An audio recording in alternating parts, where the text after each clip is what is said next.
ពីមុនប្រាសាយជាឯងឥឡូវក៏ជាឯងដែរចុះហេតុអីបានជំងឺប្រាសាយនេះវាបង្កទៅជាធ្ងន់ម្ល៉េះ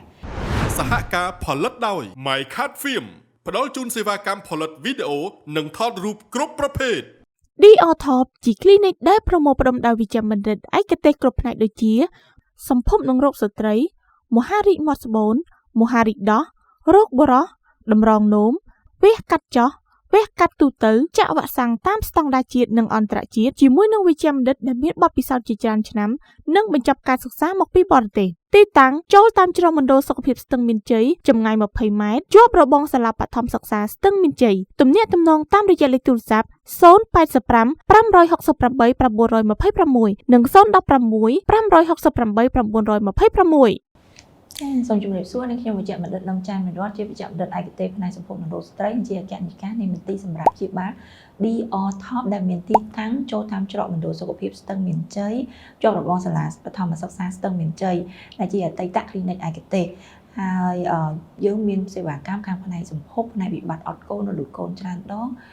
វិភាគរោគមហារីកមាត់ស្បូនដុំស្បូនដុំដោះជាដើមចា៎ទាំងអស់គ្នាបានឃើញហើយថាសាន់ឆាយគាត់បានស្លាប់ដោយសារតែជំងឺ flu related syndrome flu ហ្នឹងគឺជាជំងឺផ្ដាសាយដែលវាកើតឡើងជាទូទៅហើយវា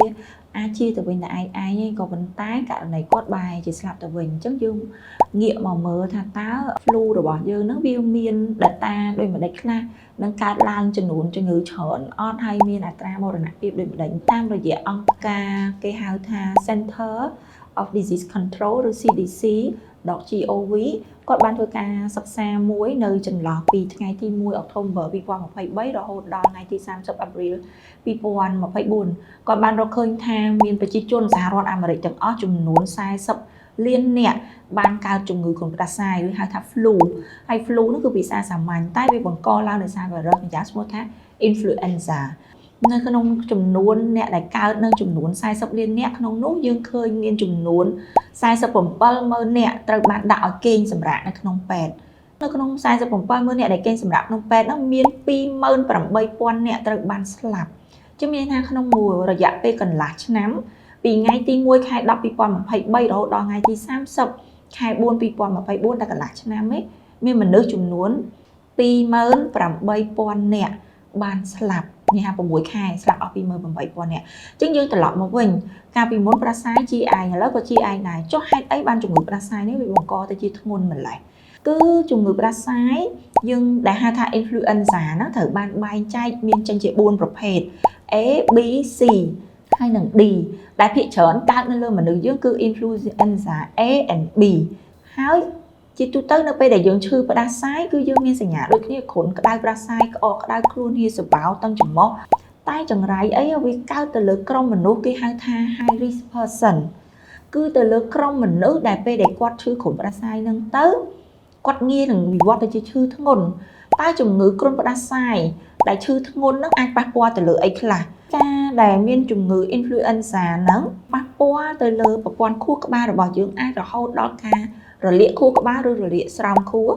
ប៉ះពាល់ដល់សួតធ្វើឲ្យយើងមានការរលាកសួតកម្រិតធ្ងន់ acute pneumonia ចាឬ acute pneumonitis ហ្នឹងការប៉ះពាល់រហូតដល់រលាកស្រោមសួតរលាកតាមបំពង់គេហៅថាបំពង់តសួតរបស់យើងហ្នឹងរលាករហូតដល់បេះដូងដែលអាចរលាកដល់សរសៃឈាមបេះដូងឬក៏คล้ายទៅជា myocarditis គ្រុនផ្ដាសាយហ្នឹងមិនមែនថាអត់ប៉ះពាល់ដល់សរីរាង្គផ្សេងគឺប៉ះនៅពេលដែល virus ហ្នឹងវាចូលទៅក្នុងឈាមវាសាយភាយទៅកាន់សរីរាង្គផ្សេងប៉ះពាល់ទៅដល់ពោះវៀនរបស់យើងពេលខ្លះអ្នកខាត់គ្រុនក្តៅផ្ដាសាយតែមានចេញសញ្ញាទៅជារាគតែហ្នឹងវាលក្ខខណ្ឌកម្រណាមានសរីរាង្គជាច្រើនដែលត្រូវបានប៉ះពាល់ក្រោយពីការឈឺផ្ដាសាយតែគេហៅថាគ្រុនផ្ដាសាយធំធ្ងន់កម្រិតធ្ងន់គេ complication រហូតដល់ថ្នាក់សម្រាប់ពេទ្យក្រុមមនុស្សណាដែលឈឺផ្ដាសាយហើយคล้ายទៅជាធ្ងន់ក្រុមកូនក្មេងដែលមានអាយុក្រោម5ឆ្នាំជាពិសេសកូនក្មេងចន្លោះពីអាយុ0ខែរហូតដល់2ឆ្នាំក្រុមស្ត្រីពោះធំអ្នកដែលមានទម្ងន់ក្រុមមនុស្សចាស់ដែលមានអាយុលើសពី65ឆ្នាំក្រុមអ្នកកើតជំងឺរ៉ាំរ៉ៃដូចជាទឹកនោមផ្អែមអ្នកកើតមានទឹកនោមប្រៃក្រុមអ្នកដែល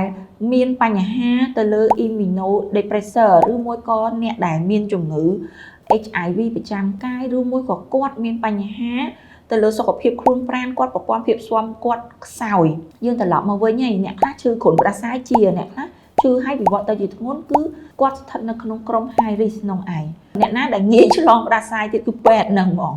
ព្រោះអ្នកជំងឺមកគឺជួបជាមួយពេទ្យអ្នកដែលធ្វើការថែទាំអ្នកជំងឺតាមផ្ទះអញ្ចឹងគាត់ងាយប្រឈមនៅក្នុងការឆ្លងជំងឺផ្ដាសាយនឹងដែរព្រោះអីគាត់ស្ថិតនៅជិតមនុស្សចាស់គាត់ស្ថិតនៅជិតអ្នកដែលឈឺអញ្ចឹងគាត់ក៏អាចងាយឈឺដែរគេ recommend នឹងណែនាំឲ្យធ្វើការចាក់វ៉ាក់សាំងទៅដើម្បីកុំឲ្យគាត់ងាយប្រឈមនៅក្នុងការផ្ដាសាយដោយសារការចាក់វ៉ាក់សាំងទោះយ៉ាងណានៅពេលដែលគាត់ឈឺផ្ដាសាយការវិវត្តទៅជាធ្ងន់របស់គាត់មានកម្រិតទាបវាអត់ទៅជាកម្រិតធ្ងន់មិនថាយើងចាក់វ៉ាក់សាំងការពារផ្ដាសាយហើយយើងអត់ឈឺផ្ដាសាយហ្មងយើងឈឺគាត់ន័យថាការឈឺរបស់យើងមានអន្តរការពារខ្លួនយើងអត់คล้ายទៅជាអ្នកដែលមានកម្រិតធ្ងន់ទេដូចនៅក្នុងការណែនាំរបស់ក្រសួងសុខាភិបាលរបស់យើងដែលតែងតែប្រកាសប្រាប់ជារៀងរាល់ថ្ងៃថាតិចខ្លាញ់តិចអំបិលតិចស្ករហាត់ប្រាណឲ្យបានទៀងទាត់30នាទីរាល់ថ្ងៃដើម្បីអីឲ្យយើងមានសុខភាពរឹងមាំឲ្យយើងមានប្រព័ន្ធភាពស៊ាំរឹងមាំនៅពេលដែលយើងមានប្រព័ន្ធភាពស៊ាំរឹងមាំយើងឆ្លងជំងឺអស់នឹងហើយគឺយើងអត់ងាយវិវត្តទៅរកជា complication influenza យើងអត់វិវត្តរហូតដល់លាកដងសួតរហូតដល់លាកខួរក្បាលរហូតដល់អីនឹងឯងចាជាសរុបសេចក្តីមកវិញលើកទឹកចិត្តឲ្យបងប្អូនទាំងអស់គ្នាថែទាំខ្លួនឯងឲ្យហៅថា healthy lifestyle ធ្វើមិនឲ្យមានសុខភាពល្អកុំឲ្យខ្លួនឯងមានប្រព័ន្ធភាពស៊ាំចុះខ្សោយបើសិនជាយើងស្ថិតនៅក្នុងក្រុមនៃអ្នកដែលមានhigh risk មានថាក្រុមប្រឈមជាមួយនឹងការកើតផ្ដាសាយខ្លាំងយើងគួរតែទៅធ្វើការចាក់វ៉ាក់សាំងដើម្បីការពារទុកជាមុនសម្រាប់អ្នកកើតផ្ដាសាយខ្លួនឯងវិញបើសិនជាដឹងថាខ្លួនឯងមានផ្ដាសាយហើយការពារធ្វើមិនកុំឲ្យចម្លងទៅអ្នកដទៃគួរតែពាក់ម៉ាស់ខ្លួនឯងបើដឹងថាខ្លួនឯងផ្ដាសាយធំមានប្រឈមខ្លាំងពេលខ្លះអាចនឹងនៅផ្ទះឬនៅឆ្ងាយពីគេអញ្ចឹងពេលកណ្ដាស់គួរតែធ្វើបែបនេះបើសិនជាពេលហ្នឹងយើងអត់មានម៉ាស់យើងខ្ទប់កុំឲ្យទឹកសបោឬទឹកមាត់ឬអីទឹកអីទូចៗរបស់យើងនោះវាឆ្លងទៅកាន់អ្នកដទៃហើយយើងត្រូវតែអាសាលាងដៃឲ្យបានញឹកញាប់ហើយនៅពេលដែលយើងកណ្ដាស់យើងអីហាមិនឲ្យយកដៃឬមកក៏អីអស់ហ្នឹងយកមកប៉ះច្រមុះយកមកប៉ះភ្នែកយកមកប៉ះមាត់ដែរពួកពេលហ្នឹងវាអាចឆ្លងទៅបន្ថែមទៀតចាអញ្ចឹងសង្ឃឹមថាវីដេអូមួយនេះនឹងជាសារដ៏ល្អទៅកាន់បងប្អូនរបស់យើងដើម្បីថែទាំសុខភាពខ្លួនឯងឲ្យបានល្អទាំងអស់គ្នាចាសូមអរគុណសហការផលិតដោយ My Cat Film ផ្ដល់ជូនសេវាកម្មផលិតវីដេអូនិងថតរូបគ្រប់ប្រភេទ DOTOP ជា clinic ដែលប្រមូលផ្ដុំដោយវិជ្ជបណ្ឌិតឯកទេសគ្រប់ផ្នែកដូចជាសម្ភពនិងរោគស្ត្រីមហារីកមាត់ស្បូនមហារីកដោះរោគបុរសតម្រងនោម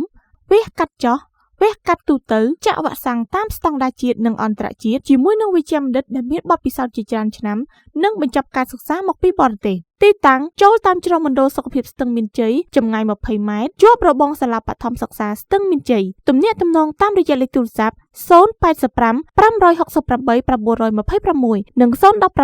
568 926